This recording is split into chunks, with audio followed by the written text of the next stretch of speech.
The Fat Controller sat in his office listening to the noise outside. The passengers were angry. The station master came in. "There's trouble in the shed, sir. Henry is sulking, there's no train, and the passengers are saying this is a bad railway." "Indeed," said the Fat Controller, "we cannot allow that." He found Gordon, James, and Henry looking very cross. "Come along, Henry, it's time your train was ready." "Henry's not going," said Gordon. "We won't shunt like common tank engines. That was Thomas's job. We are important tender engines. You fetch our coaches and we will pull them. Tender engines don't shunt." "Oh, indeed," said the Fat Controller. "We'll see about that. Engines on my railway do as they are told." And he hurried away to find Edward. The yard has never been the same since Thomas left to run his branch line, he thought sadly. Edward was shunting. "Leave those trucks, please, Edward," said the Fat Controller. "I want you to push coaches for me in the yard." "Thank you, sir, that will be a nice change." "That's a good engine. Off you go, then."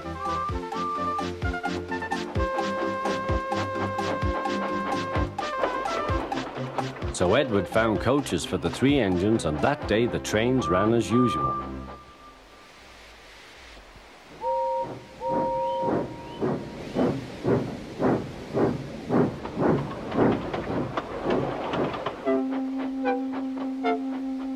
But next morning, Edward looked unhappy. Gordon came clanking past, hissing rudely. "Bless me," said the Fat Controller, "what a noise." "They all hiss me, sir," answered Edward. "They say tender engines don't shunt, and last night they said I have black wheels. I haven't, have I, sir?" "No, Edward, you have nice blue ones, and I'm proud of you. Tender engines do shunt, but all the same, we do need another tank engine here." He went to a workshop, and they showed him all sorts of engines.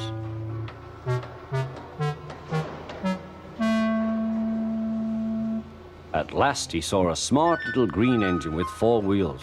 "That's the one," he thought. "If I choose you, will you work hard?" "Oh, sir, yes, sir." "That's a good engine. I'll call you Percy." "Yes, sir, thank you, sir," said Percy, and the Fat Controller brought him back to the yard. "Edward," he called, "here's Percy. Will you show him everything?" Percy soon learned what he had to do, and they had a happy afternoon.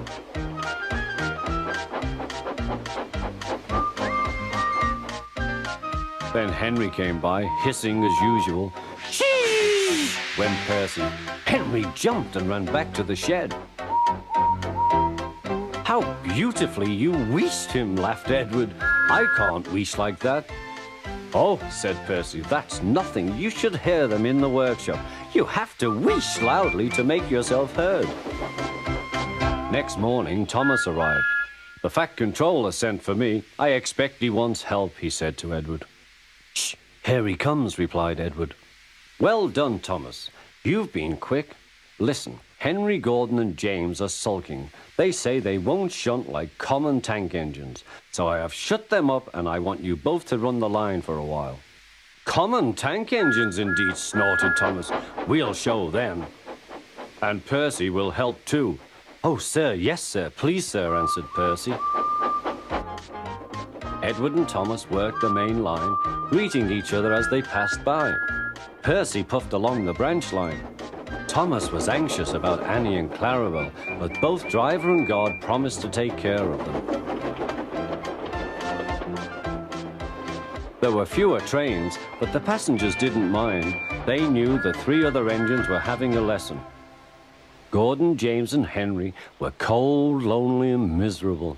They wished now they hadn't been so silly.